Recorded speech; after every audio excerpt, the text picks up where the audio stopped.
بسم اللہ الرحمن الرحیم۔ السلام علیکم دوستو، امید ہے آپ سب ٹھیک ہوں گے۔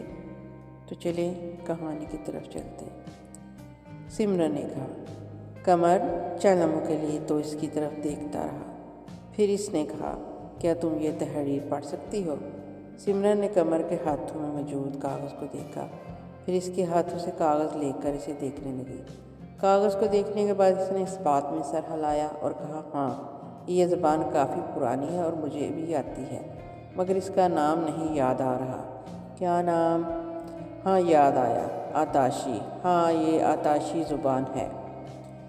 پڑھ کر سناؤں؟ ویری گڈ، بتاؤ اس میں کیا لکھا ہے؟ اس میں لکھا ہے کہ اس گھر کے نیچے ایک تہہ خانہ ہے۔ اس تہہ خانے میں ایک بت رکھا ہوا ہے۔ اس بت کا سائز عام آدمی جتنا ہے۔ اس بت کو ہمیشہ اماوس کی رات کو 2 انسانوں کے خون سے نہلایا جاتا ہے، اور یہ کام اس کوٹھی میں رہنے والے کرتے ہیں، جس سے خوش ہو کر وہ بت انہیں بے پناہ دولت دیتا ہے۔ تاہم یہ کام نہ کرنے کی صورت میں یہ بت انہیں تڑپا تڑپا کر اذیت ناک موت سے ہمکنار کرتا ہے۔ آج اماوس کی رات ہے۔ تم لوگوں نے ابھی تک کوئی انتظام وغیرہ نہیں کیا۔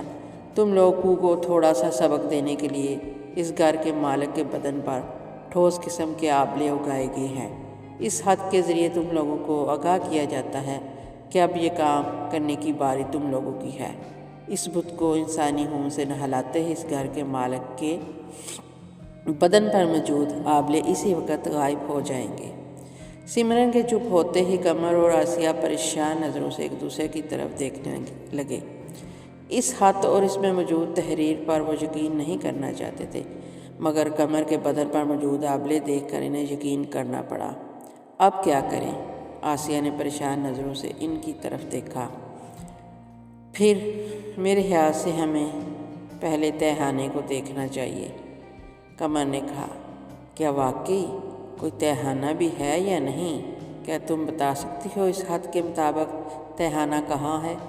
کیوں نہیں، آؤ میرے ساتھ، سمرن نے کہا، اور انہیں لے کر بیڈ روم سے باہر آ گئی۔ سیڑھیاں اترتے ہوئے وہ تینوں نیچے پہنچ گئے۔ سمرن نے ادھر ادھر دیکھا اور پھر وہ ایک طرف کونے میں موجود تھے۔ وہ سب کمرے میں ادھر ادھر دیکھنے لگے۔ اچانک سمرن کی نظریں دیوار کے ساتھ فرش پر ٹک گئیں۔ یہی ہے تہہ خانے کا راستہ۔ کہاں؟ قمر اور آسیہ نے کہا، اور پھر ان کی نظریں بھی اسی جگہ ٹک گئی جہاں سمرن کی نظریں تھیں۔ اس کا مطلب ہے کہ واقعی کوئی تہہ خانہ ہے، قمر نے کہا۔ میرے خیال میں ہمیں تہہ خانے کو دیکھنا چاہیے، سمرن نے کہا۔ دیکھے تو اندر کیا کیا ہے، بت کیسا ہے؟ میں تو کہتی ہوں رہنے دو، آسیہ بولی۔ مجھے انجانا سا خوف محسوس ہو رہا ہے۔ ہمیں پتہ تو چل چکا ہے کہ یہ خط درست کہہ رہا ہے، اس لیے ہمیں فوراً اور اسی وقت یہ گھر چھوڑ دینا چاہیے، کہیں ایسا نہ ہو ہم کسی بہت بڑی مصیبت میں پھنس جائیں۔ تم خواہ ڈر رہی ہو، سمرن نے کہا۔ ایسا کچھ نہیں ہوتا، میں بھی تو تم دونوں کے ساتھ ہوں۔ چلو آؤ۔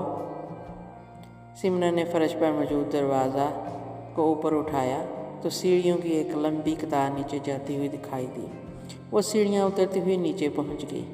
سیڑھیاں اترتے ہوئے ٹک ٹک ٹک کرتے ہوئے اس کے قدموں کی آوازیں سنائی دے رہی تھیں۔ تہہ خانے میں اندھیرا ہونے کی وجہ سے آسیہ اور قمر کو سمرن دکھائی نہیں دے رہی تھی۔ چند لمحوں کے بعد اس کے قدموں کی آواز آنا بھی بند ہو گئی۔ قمر، آسیہ، انہیں سمرن کی آواز سنائی دی۔ نیچے آ جاؤ، ڈرنے کی ضرورت نہیں ہے، سب کچھ ٹھیک نظر آ رہا ہے، چلو ہم بھی چلتے ہیں، قمر نے کہا، اور وہ نیچے اترتا چلا گیا۔ آسیہ کو بھی نیچے اترنا پڑا۔ چند لمحوں کے بعد وہ دونوں بھی سمرن کے قریب پہنچ گئی۔ سمرن سیڑھیوں کے قریب کھڑی ان کی طرف ہی دیکھ رہی تھی۔ پھر وہ تینوں آگے بڑھ گئے۔ یہاں ہر طرف فرش پر مٹی کی گرد جمی ہوئی تھی۔